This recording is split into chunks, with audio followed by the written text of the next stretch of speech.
Always work to maximize the value of your business, but be prepared to sell it at any time to the most qualified buyer for the highest price, because life happens. Hi, I'm Chris Reynolds, and I'm on a mission to help independent financial advisors build a better business through a remarkable client experience. In this podcast, you're going to learn how to do that from my conversations with the visionaries, the leaders, the independent advisors who are reshaping the future of the financial advice industry. At the end of each episode, you're going to walk away with an actionable idea that you can take and use right now, and it will help you to build a better business today. This is Turning the Page. The two most important events in an entrepreneur's life is A, when they start their business, and then when they successfully pass their business on and their legacy through a well thought out succession plan. Yet, as critical as succession plans are, it astounds me that almost or over 70% of advisors don't have a written succession plan. And I'm probably low at the 70%. Never mind a well thought out one. So today in this podcast, we're going to really tackle this meaty topic about succession planning and what it means to a financial advisor. So to help me do that, I have a very special guest, somebody I've known for a long time. I have George Hartman. George has, and he corrected me, he has a 50-year plus career in the financial services. He's been an advisor, he's been a manager, he's been an executive, educator, coach, author. I remember way back, he wrote Risk is a Four-Letter Word, one of my favorite books, and we can talk about that. That was a great one. Certainly knows everything about the industry. Prolific writer. He's had 4 best-selling books for financial advisors. In the last 15 years, he writes a monthly column for Coaches Forum in Investment Executive, and he's always on Building Your Business Television for Investment Executive Television. He's been a keynote speaker at advisors conferences. He's been in our conferences before, $4 million roundtable conferences before, and top of the table annual meetings. Best known advisor strategist. He does a whole bunch of mentorship around practice management, practice valuation. He coaches a number of top advising advisors across Canada and in the US. And he helps with firms like ours on their succession plan. He actually wrote the book, and what we're going to dig in this podcast is the succession planning. And he wrote the book, Exit is Not a Four-Letter Word. He's literally the expert on succession planning for the wealth management business. He's great. He's entertaining. As I said, I've followed him and known him for years. So welcome, George. It's great to have you on the podcast. And Chris, it's absolutely wonderful to be with you today. So as we always start these things, George, why don't you tell us your story? How did you get here? You've done almost everything in this business, which has been fantastic. You've seen it from all sides. Tell us your story. How did you get here? Well, as I was listening to that introduction, it occurred to me some people might be thinking I couldn't hold a job because I've done these things. But I've been around a long time, and I've had the wonderful pleasure of exploring many parts of the industry, and it's taught me a tremendous amount. You know, someone once introduced me at a conference where I was speaking as a student of the business, and I kind of like that characterization. I like that. Yeah, because I've always been interested in what makes the industry tick. And what separates, the superstars from the rest of us, so to speak. I've always had a passion for helping advisors because I quite honestly think that they do such incredible work that isn't fully given the credit that it deserves. I'm sincerely of the belief that if everyone in the world had financial security and confidence in the future, it would be a much better place to live. So that's my passion for working with advisors. So yes, I have done many things in the business, worked my way through it, and then was fortunate enough to be able to turn some of that passion into actually helping advisors on a one-on-one basis in group sessions, and helping some organizations impact the lives of their advisors through training programs and so on. So been around a long time, done it. I'm at a place in my career now where I can be, I guess, a little more selective about what I do. And because most of the advisors with whom I work are getting on in years and older, I would say that 2 out of 3, maybe even higher, of the engagements that I have now, either in a coaching or a speaking capacity, have something to do with succession planning. So it's absolutely timely that we're having this conversation today. Well, it's a huge topic just based on demographics. Like you were seeing it even within our firm. We did a stat. We have 700 advisors. 273 of them are over the age of 60. So all of those people in some way should be considering succession planning. But you extrapolate that across the industry, a $1 trillion industry, you'd say about half of those assets are probably held by people who should be considering or looking at what their next move is going to be from a succession point of view. So here's the difficult part, and I get this a lot. How do you start that conversation? You're an advisor, you've had a great career, you love what you do, but now you see the horizon. How do you start that conversation? What's your advice to people? Well, I think the first thing is to recognize you're not immortal. And there will come a day when you will leave the business, whether you choose to or not. And true. So it's inevitable. And whether you call it a succession, an exit, a transition, a retirement, however you choose to describe it, it will happen. And so we may as well be prepared for it. I have long been a believer in Stephen Covey's start with the end in mind kind of philosophy, right, and that building a vision for your business is essential to its success. And I think that continues in the kind of a normal course review of your business as you age, answering the question, what do I want my business to look and feel like at some point down the road? And when you get up into late 50s, early 60s, the picture changes. It's less about growth and about making progress and building profile and so on, and much more about, what do I want the future of my business to look like? And sometimes that's driven by an event or circumstance. Obviously, we see people who unfortunately suffer some health or disability issue that forces them to think about that, or they might see one of their colleagues getting ready for retirement. Psychologically, I think a big part of it is that advisors need to kind of get over the fact that simply putting together a succession plan doesn't signal the end of their career. It's kind of like, I remember back in my early days, if you were talking to some clients, for example, about purchasing life insurance, they somehow thought that meant they were going to die.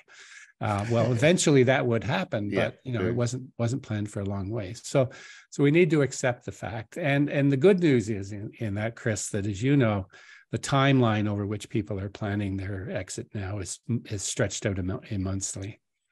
Immensely. When I was first coaching around this topic, going back 10 plus years, we used to think 12 to 18 months was a good time horizon or a good runway to plan this. Now, easily people are talking 2 to 3 years commonly, 5 to 10 is not uncommon. So. We see it all the time. And to expand on what you said, I remember one of the advice that I got early in my career, and it was great advice, is build your business to sell. Don't build it around you. And I think one of the things that many entrepreneurs do is they help build the entire practice or business around themselves. And very, very difficult to sell a business that is all around a person or their personality or them, where if you build a business to sell, and for those who know my background, I've sold my business many times, including my practice. And I think that was some of the best advice that I've ever heard, is build it to sell, build it so it's easily taken over by somebody else. And so that's one piece of advice, Scott. If you had to give some pieces of advice to advisors, even if it's, to your point, their time horizon isn't for the next 5 years, what are some of the pieces of advice that you would give them? Well, clearly, I think it's from my perspective, it requires, as we said, a kind of an outlook for what you want your world to look like. A couple of realizations. One is that if you are not already thinking, and in fact talking to people like your clients and your staff about your eventual retirement, they're talking amongst themselves, and they're concerned. Clients are concerned. Just because you've retired doesn't mean their need for advice goes away. And so they're concerned about how they're going to continue to be served. Staff are wondering about their future employment and so on. So let's understand that there's noise going on around you anyway. Right. And then to get yourself prepared. The mistakes that advisors make, they assume this is easy. We, you know, we just launched an online succession planning course back in the winter.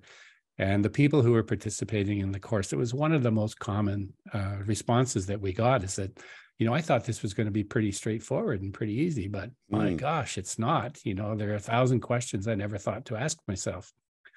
So that's part of it. Waiting too long, of course, Right. Not planning, too many variables. There are too many. And the other thing is to recognize that there's a huge economic value built up in these practices today that wasn't there before. As I've moved around the industry, for example, I've built 3 books of business. And in those days, when it was time to move on, and as you described, I've moved on in the industry several times, you didn't sell them. You kind of walked down the hall and found another advisor whom you trusted and asked them to take care of your clients. And, you know, if they really liked you, they might take you out for dinner or something or buy you a good bottle of scotch. Right. But now there's hundreds of thousands, millions of dollars of economic value in these practices. So to treat them lightly just doesn't make sense. If you had any other asset of significant value like that, you'd pay a lot of attention to it. So that would apply here as well.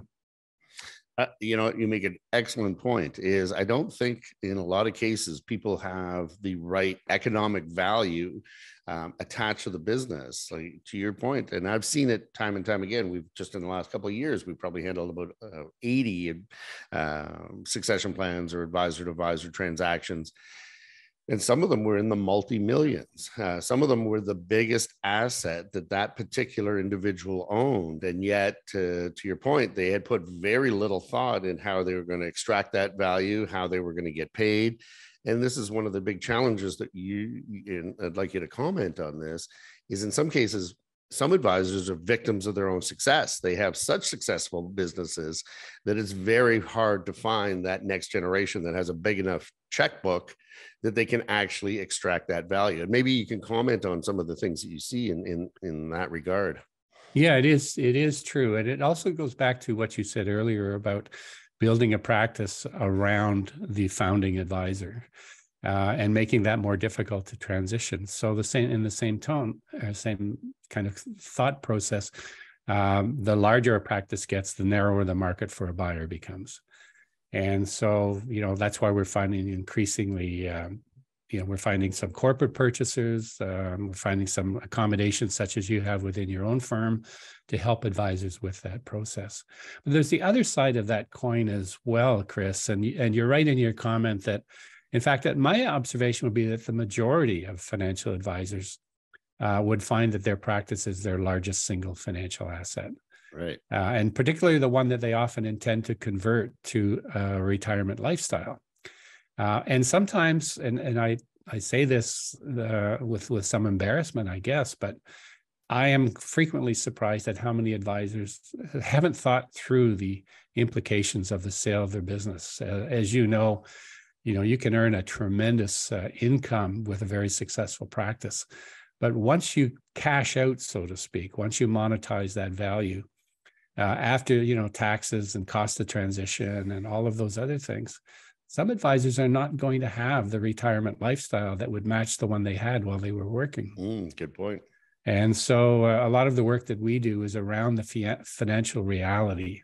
Are you prepared financially? And that requires, of course, the typical plans that they do for clients. What do you want your retirement to look like? What assets have you got to bring to bear on it? What's the plan for you to convert whatever assets you have into income so you can have the lifestyle you want? So that's always, I think there are 2 dimensions to the whole decision around when's the right time to exit and what's the process that I should follow. And one is financial.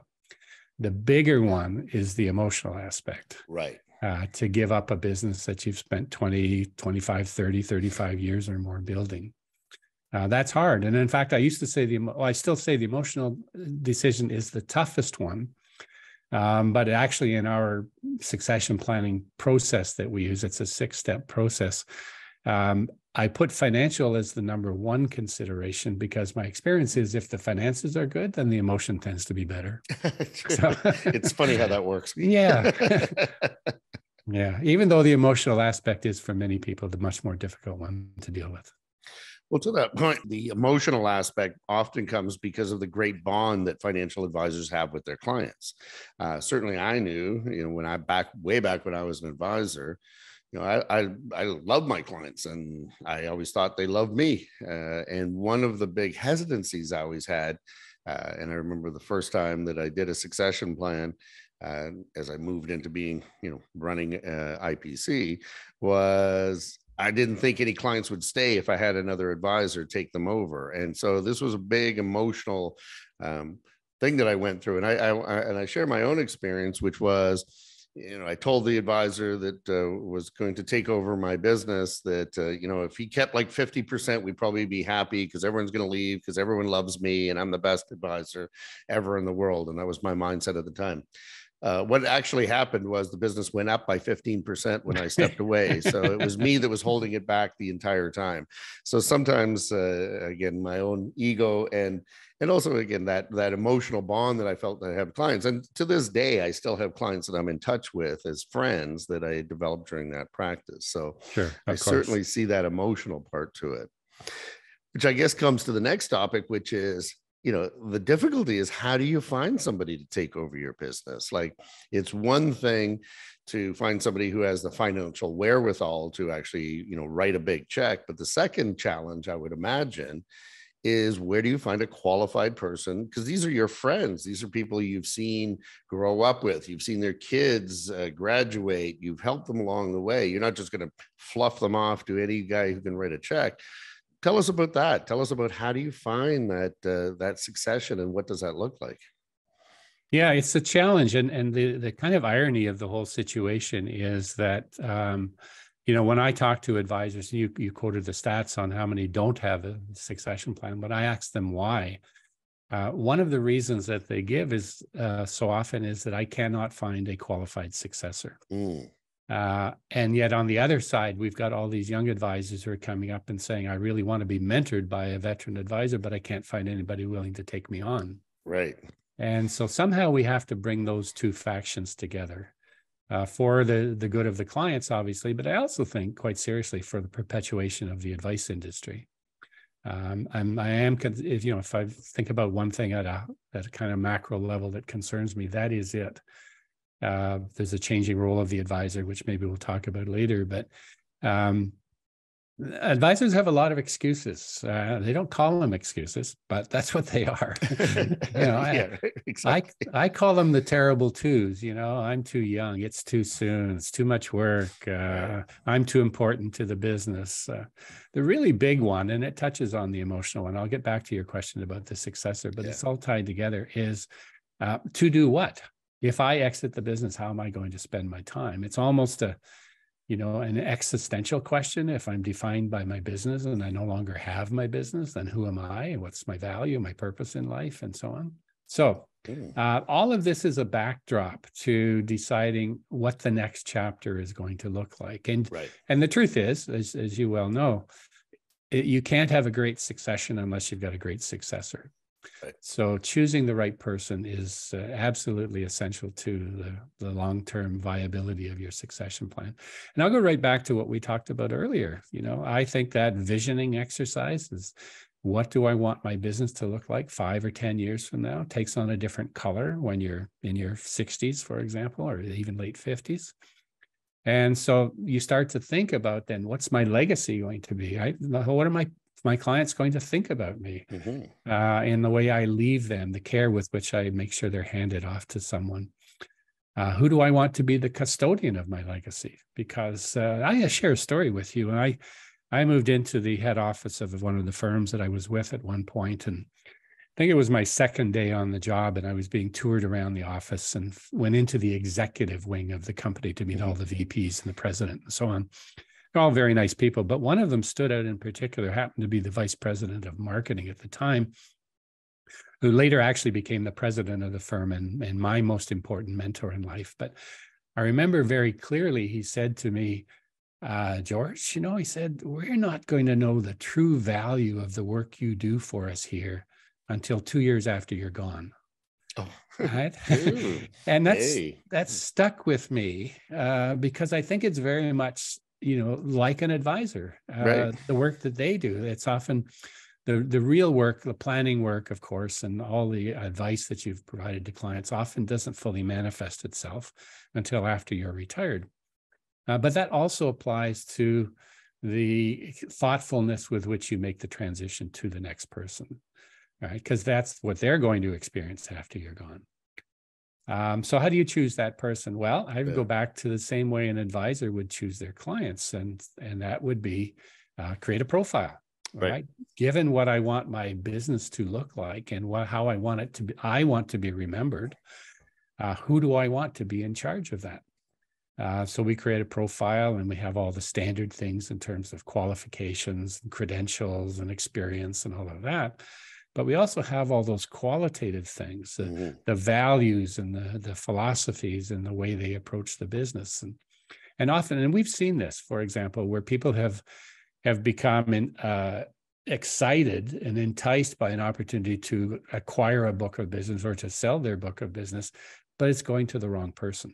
Right. We've seen that a lot. Yeah. And we are currently in a seller's market, as you know. We've got a lot more buyers than sellers out there. But a lot of the practices that are for sale today, quite frankly, I'm not sure are worth buying. Right. Because they're old and tired and run down. And sure, you might buy them for salvage value and hope that you can rebuild them. But at the end of the day, buyers are getting smarter, and they're looking for practices that have future potential that they can realize. So what do I want in a successor? As I said, I want someone who's qualified to do the job, but I also want someone who's motivated, someone who shares my values and beliefs. If I'm a long-term buy and hold wealth manager, I don't want a day trader stock picker necessarily. So by creating that profile, then it allows us to evaluate candidates against that profile. Ideally, you would have more than one candidate, which does allow you to compare them, and take your time on this. And that's why the longer runway becomes increasingly important. And sometimes we make mistakes, and we have to realize, in my experience, and this is anecdotal more than empirical, more than half of the first attempts at succession do not work out. Yeah, I think you'd be pretty accurate in that. Yeah, and I think the reason for that is A, lack of planning, but B, it's more about misaligned expectations, because we haven't spent enough time with the potential successor, talking to them about what we're looking for in a successor, and them talking to us about what they can bring to the table. That doesn't mean hiring a mini me of you. I'm not suggesting that you want someone who looks just like you. In fact, you may be wanting to bring someone in who has different capabilities than you do, because you haven't exposed your clients to some other things, for example. But at the same time, there have to be some commonalities from philosophy, values perspective, as we've talked about. Also from a cultural perspective, right? If you're you run the very friendly office where clients are friends of the family, so to speak, and staff has lots of latitude to do what they want, and they engage with clients socially even. And your successor comes in and says, "Hey, I'm going to fix this. I'm going to run a real tight ship." Well, that's a cultural clash. Yeah, that's going to be a problem. Right? Yeah. That could result in loss of clients and perhaps even loss of staff. So choosing the right person is absolutely essential on both what I would call a quantitative measure in terms of time and experience and credentials, and a qualitative assessment as well. And where do you find them? Well, the ideal place, of course, is within your own firm, because that's least disruptive to everyone. But again, when I hear advisors tell me that, the big challenge I've got is there's nobody in my firm I want to transfer my book to. Right. That could be a geographic consideration, nobody, reasonably close. But often it's just because they have built a practice in their own image, and they do want it carried on with the same set of values, processes, procedures, and so on. Yeah, no, and that is somewhat of the challenge. And within our corporate program is, we have a corporate program where we match up advisors. the minimum time frame is usually about a year that they work together to see if that is actually going to work. And to your point, probably 50% of the time, there are some challenges because of style or expectations or those types of things.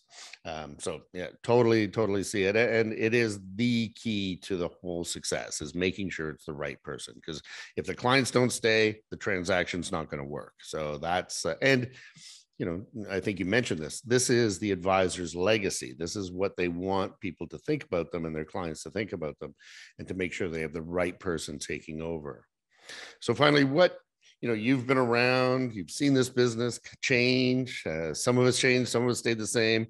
So as a seasoned veteran, if you were to ask, newer advisors were to ask you, what do you see on the horizon? What would you tell them? What do you think is going to happen to this business in the next, let's say 5, let's even take it out to 10 years. No one can see out 10 years, but let's say over the next 5 years. Sure. Yeah. There's both, I think, opportunity and challenges. I think the opportunity is that despite all the predictions to the contrary, I believe there's an increasing demand for high quality financial advice.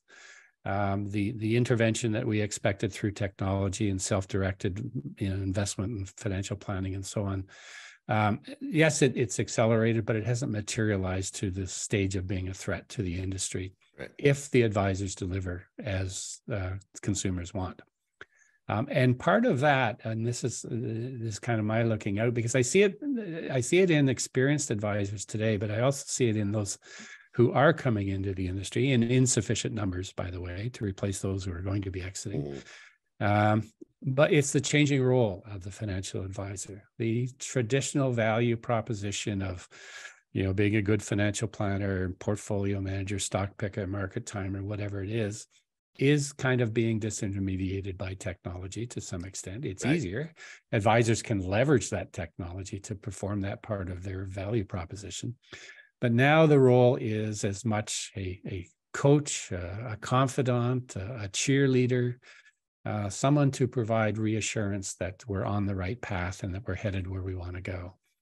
And then we'll get there. And, the dynamics of the industry, it's kind of like the weather, right? The weather's a lot more volatile now than it was 10 or 15 years ago. Well, so is the investment world and the insurance world even. It's a lot more volatile than it used to be. And so we want someone to keep us on track, stop us from jumping off the train when we're going around a sharp curve. And, just kind of be there as that resource to provide calm. And clearly all the advice that comes with that is going to continue to be important. But as you said, when you build relationships with people over decades, they come to expect more from you than simple financial advice. And so we're going to have to provide. Unfortunately, some of the longer serving advisors aren't really equipped or interested to perform that role. And so even when we do get opportunities for mentorship with young people and older advisors or veteran advisors, there's often a disconnect in terms of how they think the business should be run. Yep. And what the role of the advisor should be. So that's number one. The second one, I think very clearly, is competition. Right. Increasing competition, the traditional competition through other advisors. We're seeing larger and larger practices being built. We're seeing more aggressive efforts in terms of industry consolidators and so on. So the competition will increase. Now, I don't find that necessarily threatening. I find it kind of alerting. In that we need to be able to perform. And then there will be technology intervention or disintermediation. You only have to look in the past few months of what's going on with, something like GPT, right? Where I know advisors now who are using it to write all kinds of things, create marketing content, and to, even write client reports and so on. So, let's accept that that's there. I think this is where the younger people do have an advantage.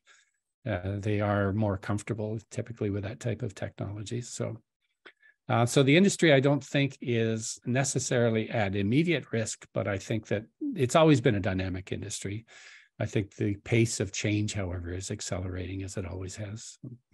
Yeah, no, I think you and I see the industry exactly the same. Is focus on the client relationship, that great client experience, that great communication.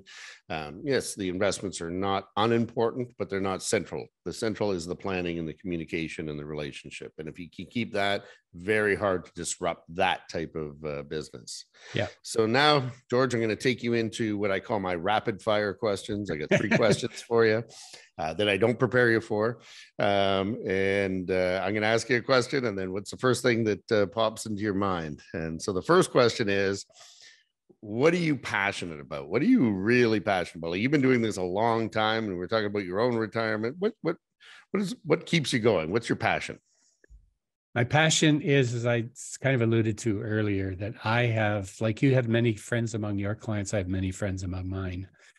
And I am concerned about their long-term plan for their business. So I am passionate about the perpetuation of their business and the industry. So that's why at this very, very, very advanced stage, and and the opportunity to choose how I spend my time, this is how I choose to spend it.